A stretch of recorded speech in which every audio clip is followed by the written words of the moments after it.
ಹಳ್ಳಿಗಳಲ್ಲಿ ಹನುಮಂತ ದೇವರು ಓಕಳಿ ಅಂತ ನಾವೆಲ್ಲರೂ ಆಚರಣೆ ಮಾಡ್ತೀವಿ.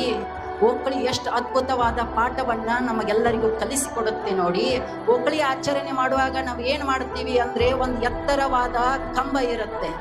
ಆ ಕಂಬದನ್ನ ಎಲ್ಲ 4-5 ಜನ ನಿಂತ್ಕೊಂಡಿರ್ತಾರ.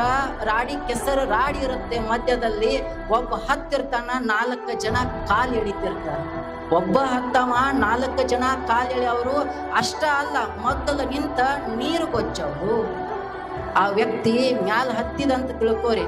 ಹತ್ತಿ ಹನುಮಂತ ದೇವರ ಆಶೀರ್ವಾದ ಅವನಿಗೆ ಪ್ರಾಪ್ತ ಆಯಿತು ಅಂತ ತಿಳ್ಕೋರಿ.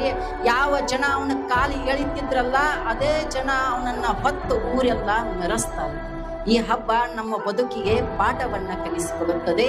ನಮ್ಮ ಬದುಕಿನಲ್ಲಿಯೂ ಸಾಧನೆಯ ದಿಕ್ಕಿನಲ್ಲಿ ಹೋಗುವಾಗ, ಏನಾದರೂ ನಾನು ಸಾಧಿಸಿಯೇ ತೀರಬೇಕೆಂತ ಹೊರಟಾಗ 100 ಜನ 10 ಜನ ನಮ್ಮ ಕಾಲು ಎಳೆಯಾಕ ನಿಂತಿರ್ತಾರ.